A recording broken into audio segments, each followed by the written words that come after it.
Yo, yo, yo. This is the 2 minute warning with Mr. Jackson Becker and Ezekiel and all things Jags and Texans.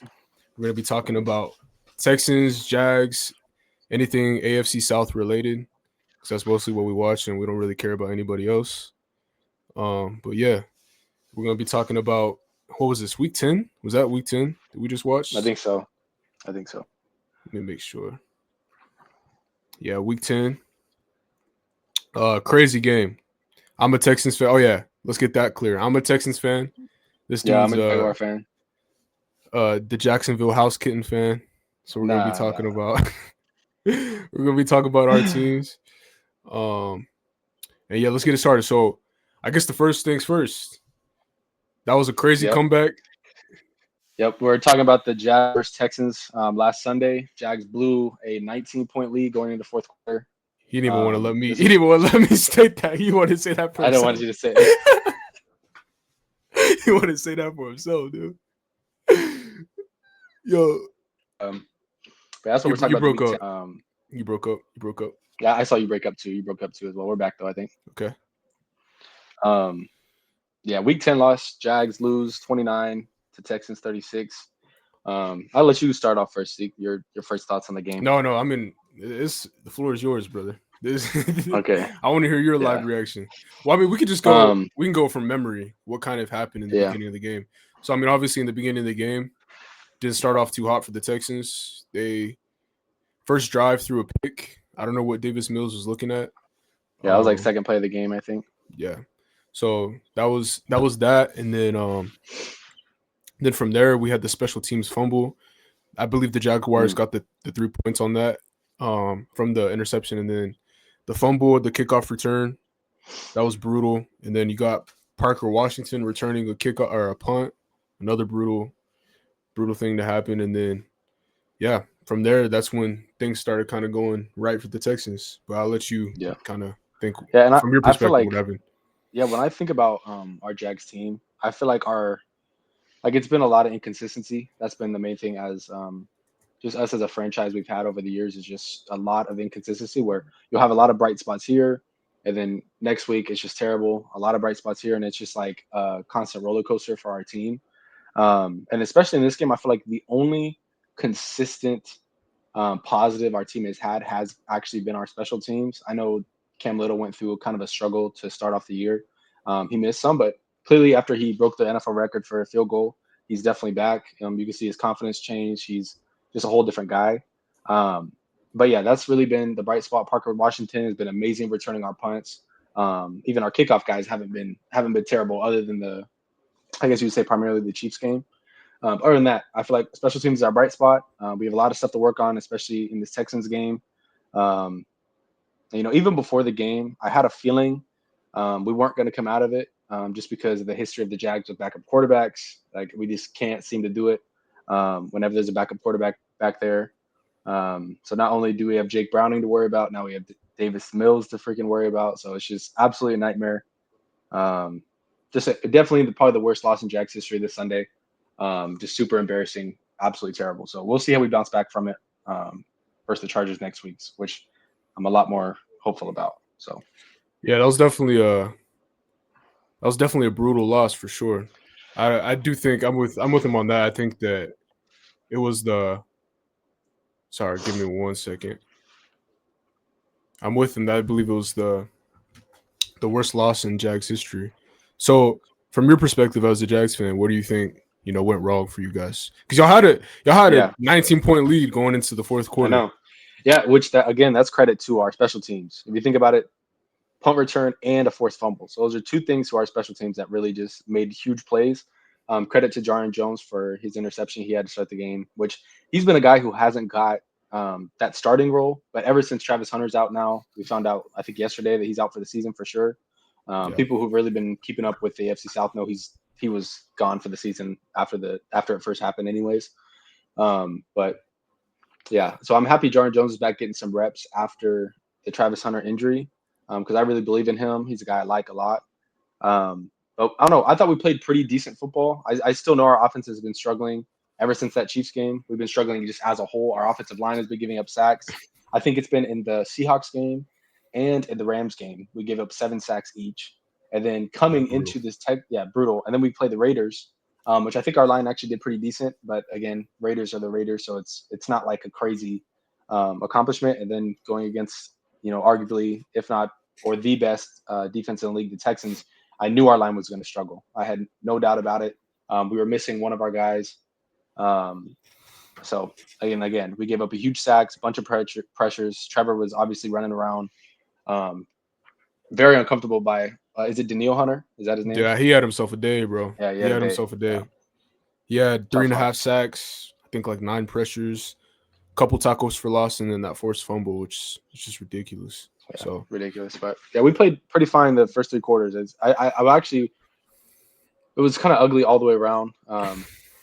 Just by our offense and our defense, special teams really came in, but I don't know. I give way more punishment to the offense. They could not move. I mean, I actually just saw a stat I read here. It's the Texans out yarded the Jags 167 yards of offense to just 11 by the Jags in the fourth quarter. That's crazy. We had 11 total in the fourth quarter. So I give our defense a lot of just. I mean, you got to play football regardless, but a lot more grace that they were on the stinking field the whole fourth quarter, and our offense just couldn't move. So, and that's a combination of a lot of stuff. Our offensive line is not blocking, even though they had a tough matchup. Still, you got to get the job done. And then, that little dude needs to get off the field, bro. Yeah, Walker Little. That dude is dog water, dude. Yeah, I gotta look more into Walker Little because as a whole, I thought because we have Walker Little, Ezra Cleveland, and then Anton Harrison as our right tackle, which. I don't know. They were pretty decent up until these last few games. It's just been bad. So I don't know if it's probably a personnel issue, scheme issue, or whatever it is, but it's definitely something that needs to be cleaned up because. And then also, I also think it's sometimes on our receivers. I mean, if you watch some of these breakdowns, I don't think our Jags receivers are getting crazy separation, which is forcing Trevor to hold on to the ball a little bit longer compared to our first few games when we played the Bengals and the Niners and the Panthers.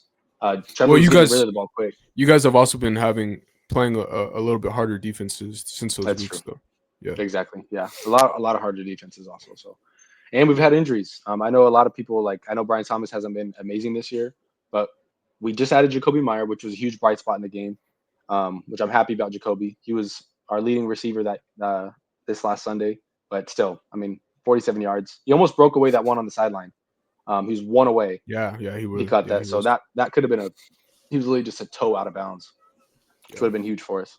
So I'm really excited about Jacoby. I'm not sure what we're going to do in the receiver spot, whether we're going to keep Diami or Jacoby, Travis, Brian Thomas. I know somebody's leaving, but the ones I know for sure I don't want to leave is obviously Parker Washington, who a lot of the world doesn't know who he is right now, but people are starting to. Yeah, he's that guy.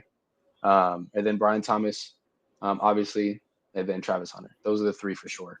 But then Jacoby, I don't know. It's hard. I really liking him. I think he's going to be a good spot for us.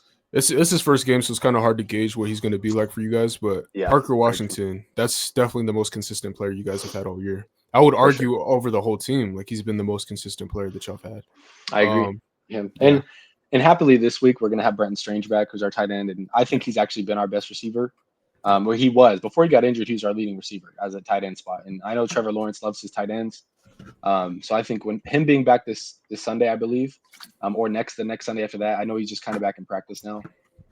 That's going to be huge for us. So, and going back to the Jacoby Meyer thing, most likely he probably is a rental. Like me and you talked about, before when we had him, because there's no way we're going to have that many. He's on his contract year. So yeah, exactly. Questions if he's going to be a rental, if the Jags are going to re-sign him this year, which we'll see. But so you think that he's just going to be a rental?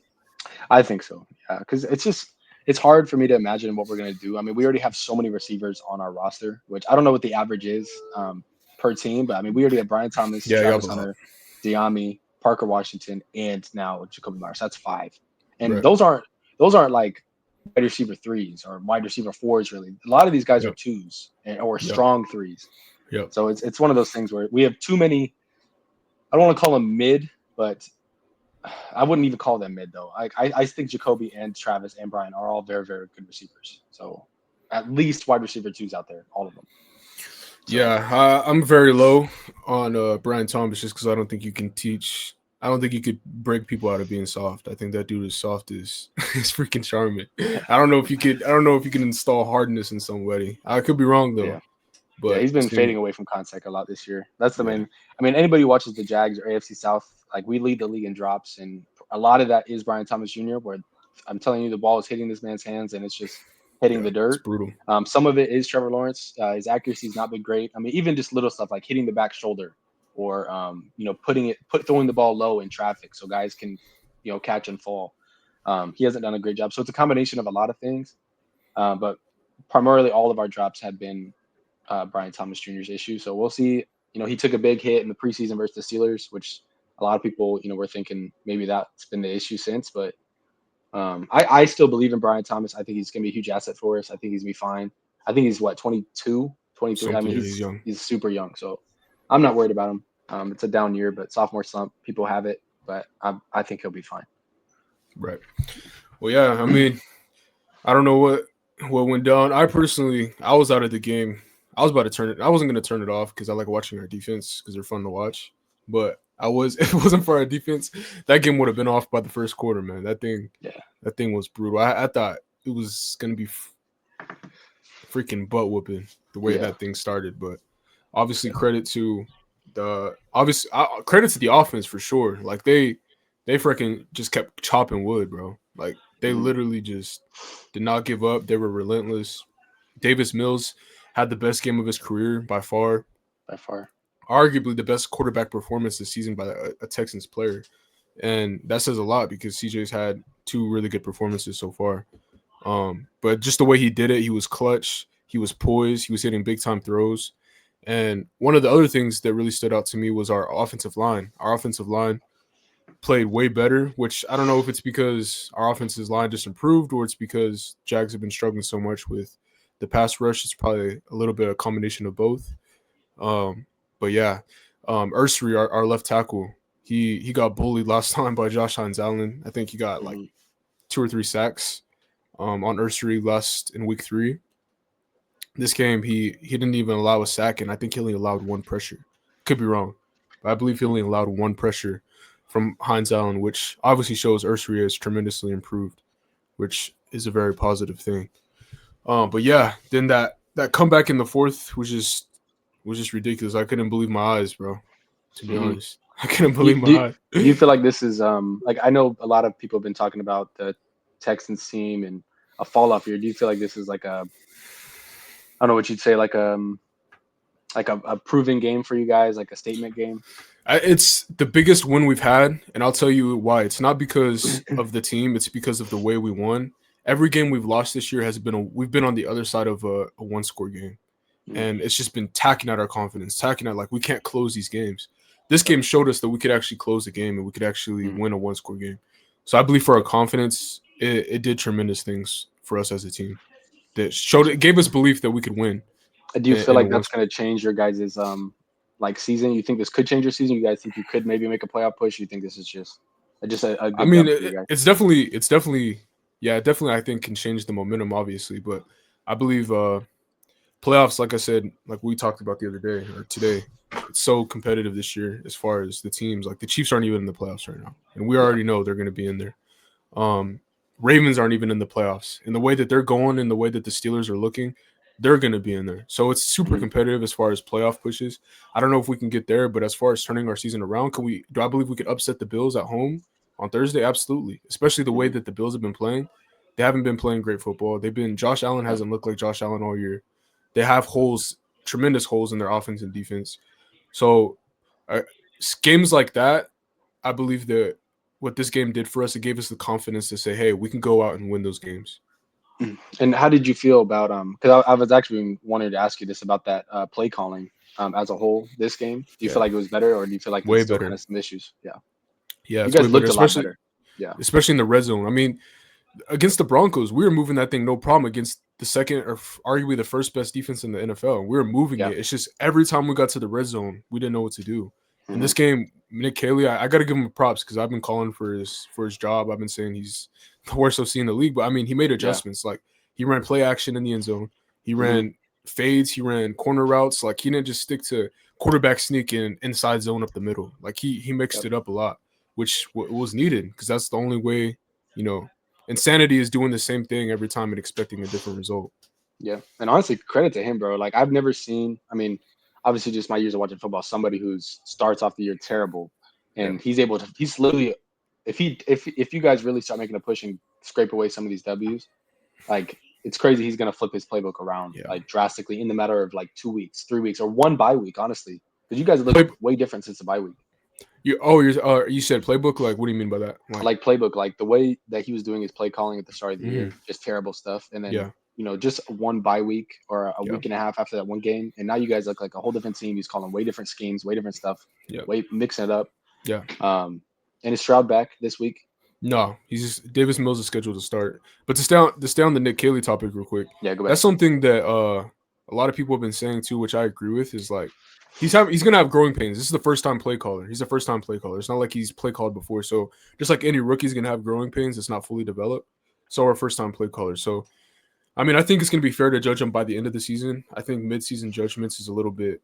I mean, I was a part of it, which is you should be able to because we're the expectations that we had. But I mean, if he continues to grow and he continues to show, hey, I can evolve and I'm not just stuck in that Patriots way where I just want everything like the 2007 Patriots, then we could see what happens from there. Yeah, that's good stuff. But yeah, so we got this week. Well, I don't know if there's anything we didn't kind of cover on the last game. Oh, well, I mean, I'll just ask you some questions about some stuff I've seen from your guys' fan base. So I've seen, and again, I wasn't paying attention. Of course, I was more locked in on our team. Yeah. But I have seen some critiques about Liam Cohen's play calling that game. Do you buy into that? Do you think that they're good critiques, bad critiques? What do you think about that? I think he's great. I think Liam Cohen, literally one of the best hires this offseason. Obviously, Ben Johnson's back making a mark for it. But I seriously am so grateful for Liam Cohen. He's been just an amazing play caller for us and a leader for us. I mean, I don't know if you guys have seen Jags, I think, are one of the only teams posting our loss speeches and just the way he's been rallying our guys. And I love his passion, and that's what I love the most. I mean, we've had history of these coaches who blame players or, just don't take responsibility. But the way Cohen is passionate. I mean, even that loss where he threw his headset, it sucks. But see the passion, how much he wants to win, how much he cares about our guys. That's the kind of stuff I love to see from him. And I thought he did a good job today. I really just blame, which again, I'm going to go back and watch more breakdowns of this game. But as a whole, I thought Cohen coached an amazing game. Our guys just did not perform, and we did not execute at all, especially in the final minutes. And even arguably start the game. I mean, like you said, the special teams was coming through. And I mean, we had plays where we were like inches away. Like we had that one throw by Trevor Lawrence that was a bat down that could have been a touchdown by Parker or a first down the red zone. We had that Jacoby Myers play that almost broke away. It's football. It happens. Plays almost happen and they don't. That's what it's all about. But I'm happy for Cohen. So I'm grateful. He coached a good game from what I know. And then obviously to address the elephant in the room, I've seen almost probably 90% of y'all's, I don't know 90, but more than 50% of y'all's fan base turn on Trevor Lawrence as far as, wanting him out, traded. Yeah. Not as y'all's QB. So what are your thoughts on that? Where do you stand with Trevor Lawrence? Yeah. Obviously I have a soft spot for Trevor Lawrence. I think any Jag fan does, like as a whole, for all the stuff he's went through.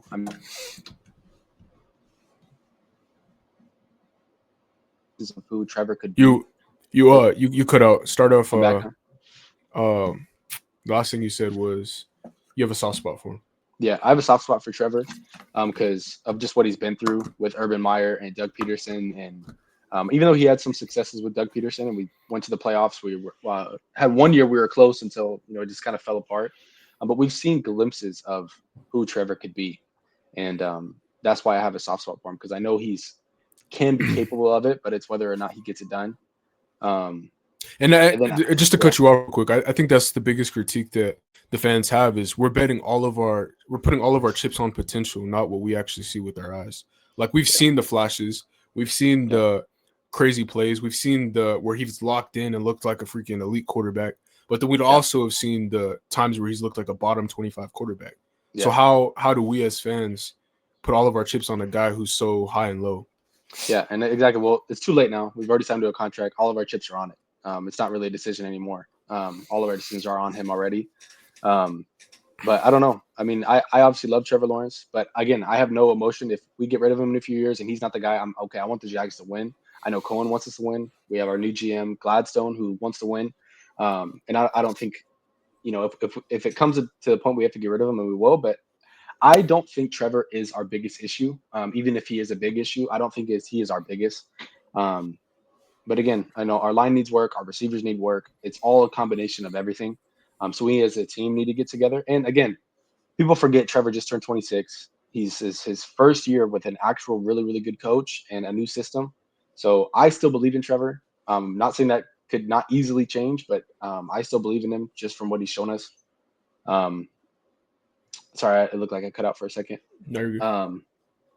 And I think he's going to be fine in this new system. I think next year or the year after that, if it's the still same story Jags, we're blowing fourth quarter leads, we're blowing overtimes, we're choking games, and all that stuff. Our offense can't move.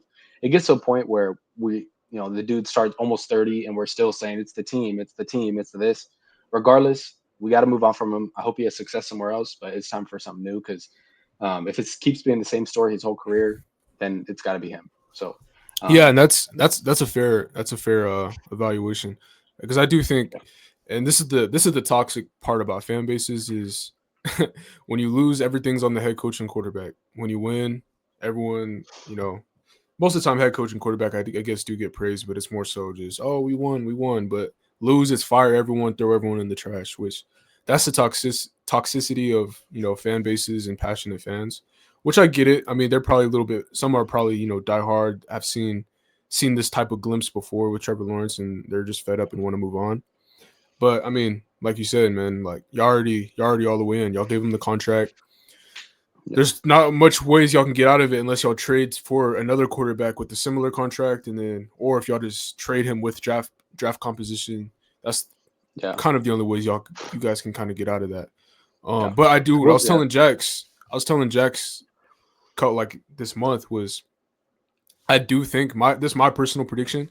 I do think that the Jags will trade him within the next year or two, not because Trevor Lawrence I think is a horrible quarterback, but I think it's because Gladstone wants to do away with the whole regime. I personally just feel that the way he kind of moves, I kind of can see like he doesn't care who the fan favorites are. He doesn't care about any of that stuff. He just wants to win and do what's best for the team. And I do think he wants to replace the regime that Balk drafted with his regime that he wants to draft and implement. Yep. And I could see that too. The only place I disagree is I really don't see us getting rid of him. Even in 2 to 3 years, I see us, if anything, having him on our bench and having another guy come in. But there's no way y'all carry a $55 million quarterback on your bench. That'll be a Kirk Cousins situation. I don't see anybody else doing it either. That's what I'm saying. I don't see any other team. So I don't see us trading away Trevor Lawrence anywhere else either. Yeah, I mean, you have some desperate teams. So yeah, I'm about to say you'd be surprised. Like the Browns, you don't think the Browns would be competing after him? I don't know. Or the Saints or the Cardinals. I was telling Jax, I think a fair trade would be Kyler Murray for Trevor Lawrence. $55 million. Kyler Murray's on 45, I believe it's 45. And you think that the Cardinals would take Trevor Lawrence? So we're trading inconsistency with inconsistency. I mean, it's a fair trade. That's what I'm saying. Like, there's some scenarios that are fair. It's not just like you couldn't make anything. I'm telling you, it would rock social media if a trade like that happened and Trevor went somewhere else for sure. I guess we'll talk about it when the time comes, but we'll see. I mean, I still believe in Trevor. I think he's gonna have a good career, and I don't really see him leaving the Jags anytime soon. But we'll see what ends up happening. And like you said, I want to also mention our GM Gladstone. We just got him in this offseason from the Rams. This dude he will do what he feels is best. Even Tyson Campbell, the corner we just got rid of for Greg Newsome, he was a huge locker room guy. He was a huge guy for we drafted him, I think, in 2022. We've been developing him his whole career. So if anybody was to trade Trevor, it would be James Gladstone. So at the same point, I give Zeke props for that. It's not a terrible take with the kind of GM we have. He got balls of steel, man. Like dude, he got balls of steel.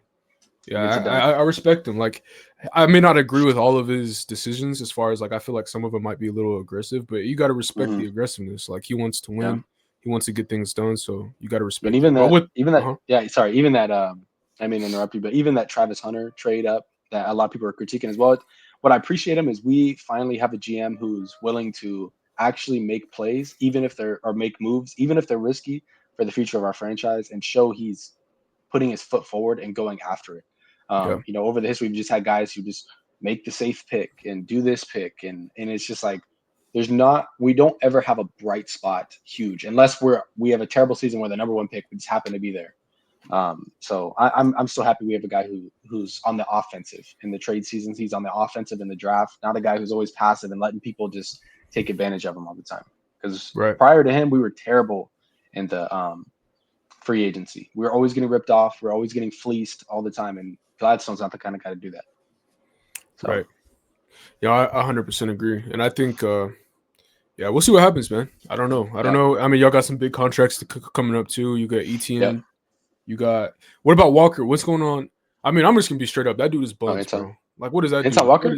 No, Trayvon Walker. What the heck is that dude?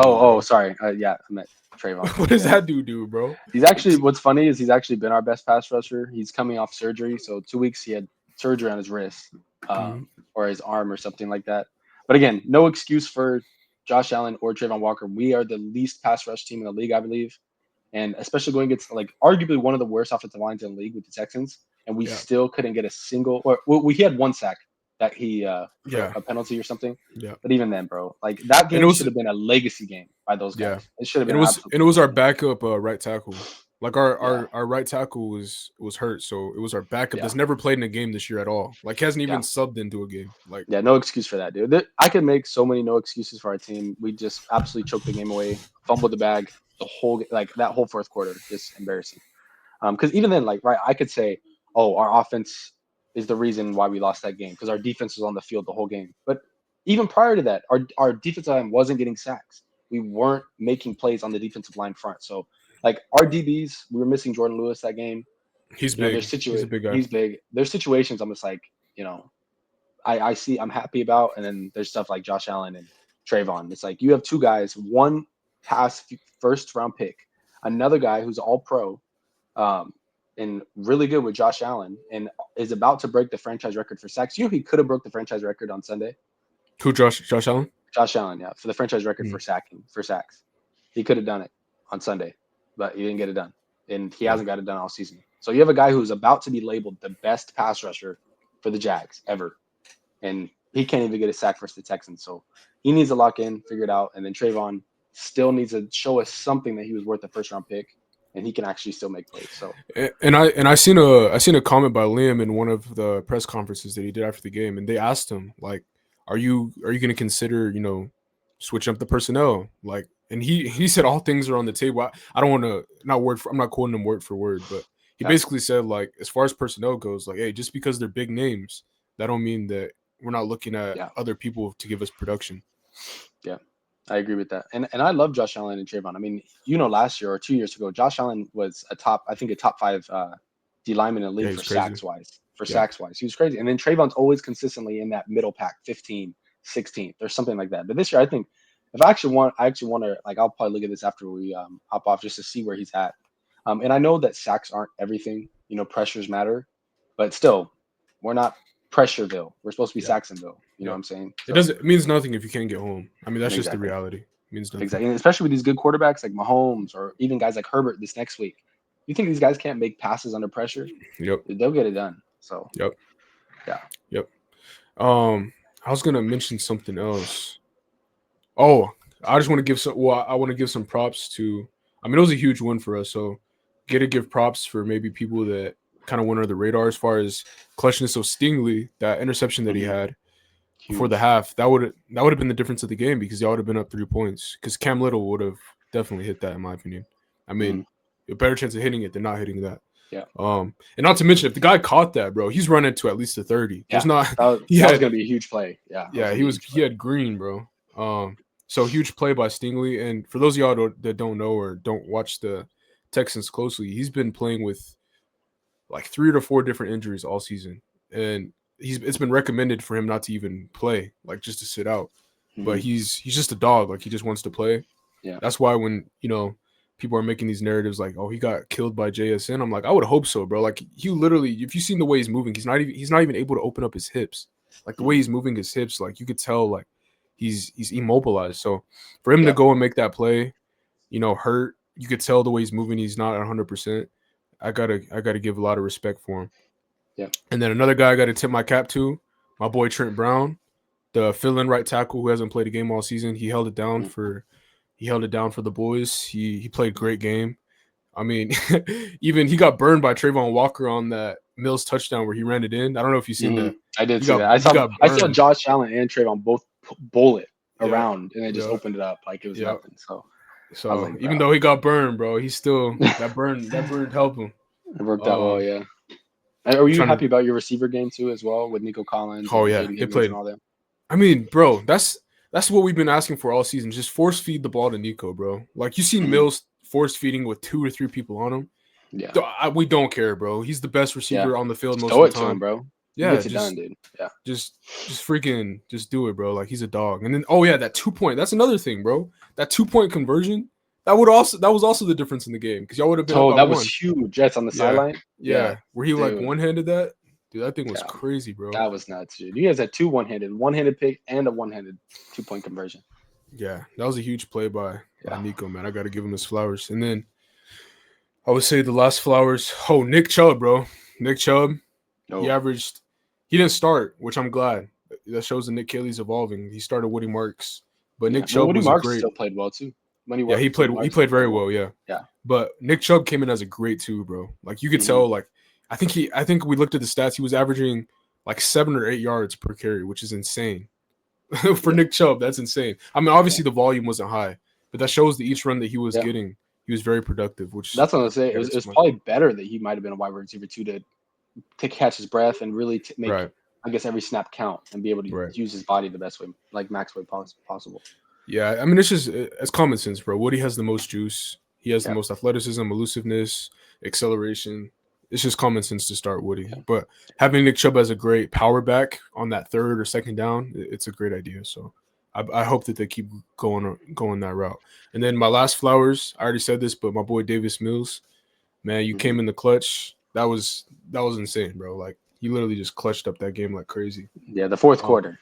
Started the game, the 4th quarter. Oh yeah. I mean the first game he played like doo-doo things, but bro. I mean let's just look at that last drive though. Give him flowers though. We'll give him flowers. I don't want to disrespect him. No, but look at that last drive. It was 3rd and 10. He was backed up in the end zone. He literally threw while he was getting hit aside to Dalton Schultz, and Dalton Schultz like literally caught it like this.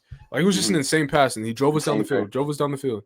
And then obviously he was backed up at 1st and goal from the 15. And he ran it in. So clutch. You gotta give respect to him, bro. I think we're getting high on time, so let's 32 minutes. Yeah, I think we should maybe move to Well, I was gonna week. I was gonna say let's see what the predictions are for what you think is gonna go down this next week. You froze. You're frozen. Yep, you're good. Okay, cool. Yeah, so what do you think's gonna go down? Yeah, Jags play the Chargers. Should be a good matchup. I mean, these guys obviously still hate us for what we did to them. That playoff. I mean, I was reading some of their stuff today on their Instagram and YouTube. They still want revenge. They want to beat us. So I know that they want to come and win this game. I'm actually super hopeful. I might be delusional, but I think we take this one. I think it's at home for us. If it's away, then I change my mind. But I think we might take this one. Yeah, it's home. It's home. Okay, yeah. The only thing I will say is if our pass rush continues to be the way it is, and we give Justin Herbert all the time in the world to throw, it's going to be a brutal game. It's going to be a brutal game. But I don't know. I believe in us. I think with that Chargers O-line. But again, can you get worse than the Texans? I know. I was going to say that. I mean, they're banged up, bro. Like that. Yeah. Chargers O-line is banged up. I mean, Herbert lost his tackle for the season. I believe he's missing like his right guard and his left guard, I believe, or something. So now he's got the Texans O-line. So hopefully he can actually. Hopefully, I actually do believe though in this game that we're going to take the dub on this one. I'm pretty hopeful. I think we're going to come out like people are like, how are the Jags going to bounce back? Are we just going to let the season go away, which we've done in the past? But I still believe in Cohen. I think we've proven that we're not the kind of team that just let seasons go away anymore. I think we're going to bounce back and go balls to the wall. So I actually think we take this one on Sunday. But again, could Now be a hot take. I might be too much sad. let me ask you this, bro. If y'all don't win, what does that do for y'all season? Bad news. Now what's the difference? Like, what's the difference in the impact of the season, the trajectory of the season? Yeah, this game's huge for us. I mean, I think we're on other than we've lost 3 out of our last 4 games. Right. And again, we've played tough teams: Seahawks, Rams, and now the Texans defense, which I'll kind of put them by themselves. And we just choked that offense. Like, those are some of the best teams in the league.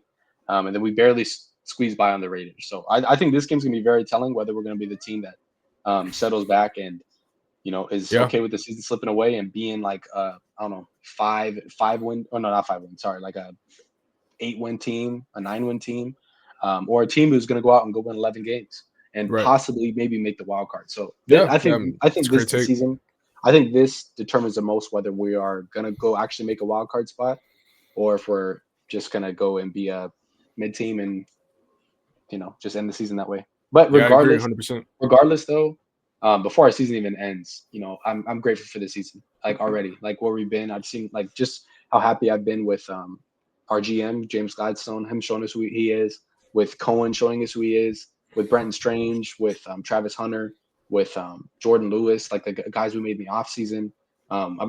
We still have to see Jacoby Meyer, but just guys we've made. Like, I've seen the trajectory of our franchise, and if you were to tell me to start the year we'd be 5-4 or something like that, I'd still be like, okay, not terrible, But the reason we're so upset now is because we've seen the potential that they can play at. The Jags can, and they haven't done it. But regardless, even before the season, we'd be happy if we were in this situation. So I'm pretty happy. Score prediction. Again, I think our offense is still going to struggle. But I think our defense might hold it down. So I'm going to say 22-17 or something like that. It's going to be close again. But yeah, you think you'll take it. I might. Yeah, I do. I really sound delusional saying that. But I actually do. I mean, no, that's not a bad take. It just depends how they bounce back. Y'all can either bounce back with let's go kill people, or let's bounce back like, oh, we just got demoralized in front of the whole world, so let's just hang our heads. Depends how y'all respond. I believe in it though, for sure. And you guys played the Titans. Yep, we play the Titans in Tennessee, which I believe it's gonna. One of our guys, Landry Locker, shout out you, even though, I've kind of disagreed with him on some stuff where he beefed in the comments. But yeah, he said that it's going to be, he thinks it's a trap game, which I actually agree with him, because he said the Titans, for those of y'all who don't know, I mean, I'm sure you already know, we hate the Titans, they hate us. We were originally the Houston Oilers, which they took them to Tennessee and they became the Titans. So now every time we go and play them, they like to wear uniforms. They like to brag about how they're the original Oilers. So it's a big thing in Tennessee. So last year when they beat us, they gave you would have thought they won the Super Bowl the way that they were celebrating. They gave the owner the game ball. The owner was crying. The team was, you thought that they just freaking won the playoffs. But so I don't care what the record says. They want to beat us. They're gonna play. They're gonna give us their 100%. Because they want that on their legacy. They want to say we beat the Houston Texans in 2025. So, what score prediction? CJ's not playing. It's gonna be Mills again, so that'll also be another little bit of an obstacle. So, but I will say, I'm gonna say 25-15 us. I think we're gonna win 25-15. Okay, nice. Yep. I'm looking forward to it. It's gonna be a good weekend again. Yep, and then we're gonna be back to give our reactions after the game, talk about the rest of the season, because for both of us, actually, it's going to be huge games for us. Because if they lose, they go to 5-5. If we win, we go to 5-5, which actually will make us tied for the division. Which that'll be even crazy thinking about 3 weeks ago. I would have never thought that. So it's going to be huge games. And then if they win and we lose, we go back to 4-6, and then they go to 6-4. So huge differences. Like, it's a huge game for both of us. Yeah. So and if you tune into this, just be prepared. Like, this is like our first video that we're gonna start pushing this forward. In our next videos, we're gonna have a lot more detail, a lot more stats, a lot more stuff that we're gonna be a lot more accurate and honed in on. So this is kind of just raw reaction to the game and kickstarting the channel. So yes, sir. Yeah, if y'all enjoyed this video and y'all want more reactions and just want us to talk ball.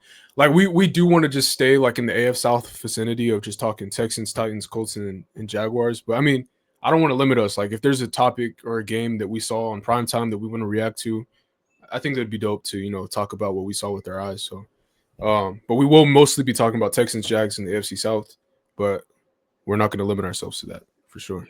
So yeah, if you enjoyed it, like, comment, subscribe, do whatever you got to do to show us love and support. That would mean a lot. We'll see y'all next time. Hopefully after Sunday, sometime maybe Sunday or Monday. But yeah, thank you guys for watching. Peace out. Duval.